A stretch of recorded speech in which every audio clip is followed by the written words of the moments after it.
Hey guys, listen up. Seriously, turn off the TV, shove those dumb news articles aside for a minute. The story I'm about to tell you, this isn't news, this is something that actually happened to me, and it completely changed the way I look at the night sky. Remember November 11th, 2025? Oh, you definitely do. That day, our sun, it just blew its top. And I don't mean a little pop. It was a massive, monstrous X5.1 class solar flare. It was the strongest flare we'd recorded for all of 2025, and it was pointed right at us. The immediate fallout. Instant. Radio blackout sweeping across Europe and Africa. G4, possibly G5.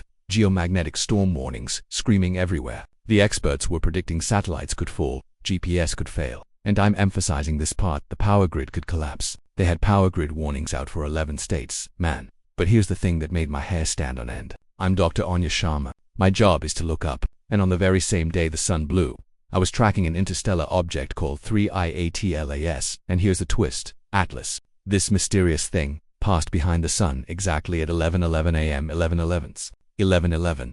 Think about that. That's a coincidence so perfect it's just damn unsettling. At first, I told myself, no way. But then I got an email from Ben Carter. You know Ben Carter, the YouTube conspiracy guy. Everyone calls him crazy, but this time, he had something kind of chilling. He took the only known clip we have of 3IATLAs and ran it through some advanced image analysis AI, and what did the AI say? It said, based on the smooth, consistent trajectory, that is not a comet. That is a man-made object. High certainty. I dismissed it initially. AI is buggy. But then I pulled the latest data from the telescopes. Pictures of Atlas after it skimmed past the sun. Guys, it wasn't venting gas like a normal comet. It was firing 7 distinct plasma jets. 7. It looked exactly like controlled propulsion vectors. My heart started pounding. 7 jets. That's not natural. That's engineering. And if it's engineered ... then this thing didn't fly in from another star at all. I realized I was wrong. Not just about Atlas, but about the whole 11/11th event. That wasn't a coincidence. That was a siren going off. And I was the only one who heard it, so I shut down my official workstation, locked my office, and I started diving deep down the rabbit hole that Ben Carter pointed me toward. I had to find out what Atlas was and why it triggered that solar flare at that exact moment. I spent the next day, November 12th, rerunning everything. I scrapped the interstellar object assumption and used my own algorithms to find ATLAS's real origin. I was looking for a trajectory. That wasn't natural. A launch point. And I found it. It took going through centuries of archived astronomical data, but the orbit led to an unbelievable conclusion. 3I Atlas did not fly into our solar system. It was launched from Earth decades ago. It was a deep space probe, a black budget project. The moment I started running that second simulation, things got messy. I started getting emails, lots of them, from the office of Director Hayes. Hayes, the guy who runs the so-called Special Space Research Agency, basically a black budget version of NASA.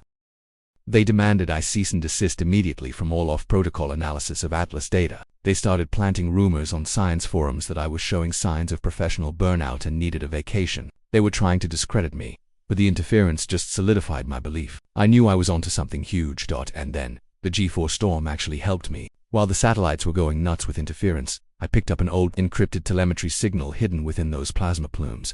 It took me 3 hours to crack it, but when I saw the name, I had to lean against the wall. The name was Project Kronos.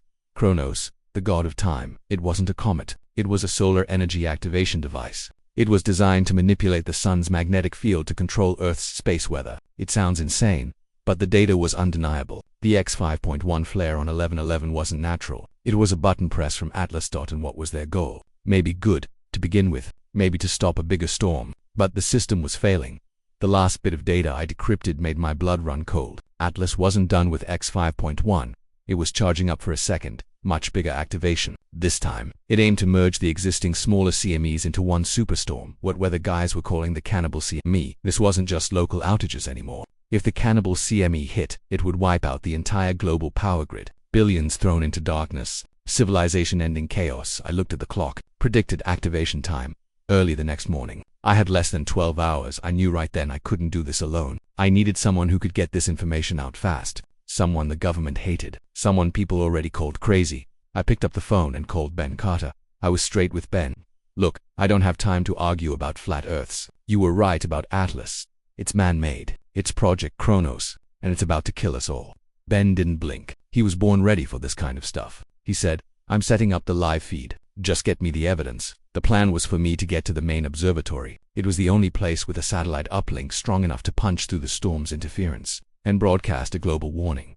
I grabbed the hard drive with all the evidence, the fake trajectory, the Kronos signal, the cannibal CME forecast. I bolted out of my office. But Director Hayes isn't stupid. He anticipated the move.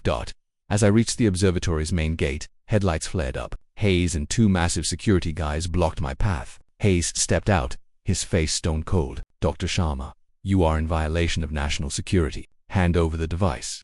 You know the cannibal CME is coming." "Hayes, the entire grid will fail. Millions will die." I yelled. Hayes just shrugged. "We are correcting the situation, but panic is worse than the storm. You are not authorized to cause mass chaos." I knew arguing was pointless. I lunged, not to fight, but to buy time. While the two guards wrestled my arms, I managed to jam my backup USB into the nearest computer port. I couldn't send the huge data files. I had one shot. I reprogrammed the broadcast stream. I injected a minimal warning code, a string of numbers detailing ATLAS's time and coordinates, into an old, obscure satellite TV channel no one ever watched. And most importantly, I sent the artificial trajectory evidence. Just a raw, unexplained graph. But it was outside the official Atlas protocol. It would sow seeds of doubt. Then, everything went black. Hayes had the drive and ordered my arrest. "You just ended your career, Doctor," he said. But I smiled. A bitter smile. "I don't need a career, Hayes. I need humanity to survive." Ben Carter got it. A burst of static-filled data. But at the end of it, that graph, the evidence of a ship's trajectory, not a comet's. And even Director Hayes, after he arrested me, was forced to change his contingency plan, because he knew that minimal warning code was out. The second Kronos detonation still happened, but thanks to my last-minute intervention, or maybe because Hayes had to scramble faster to cover up the leak, the event was significantly mitigated. The storm was still rough. Satellites did fall. There were prolonged local power outages, especially in rural areas, but the global grid held. We skirted annihilation, but it was a near thing. I was released after 2 days. They lacked specific evidence the public would accept. Hayes managed to spin everything, calling it a technical malfunction at the observatory and the delusional theories of a stressed-out scientist. The public was split. One side believed the official denial, but the other side, they saw Ben Carter's static-filled broadcasts. He tried to explain that trajectory graph, even though it made no sense. I was stripped of all my official research credentials. I was no longer Dr. Anya Sharma of NASA or anyone else. I was just an obsessed woman. A couple of weeks later, I got a text. "Old coffee shop in Reno, 2 p.m. It was Ben Carter. We met. Ben poured me a coffee. We didn't talk about stupid stuff. We just looked at one thing. Atlas slowly drifting away from the solar system. We knew it wasn't a comet. It was proof of a failed sun-controlling technology." Ben looked at me. "So, what now? You going back to normal life, Anya?" I looked back at him.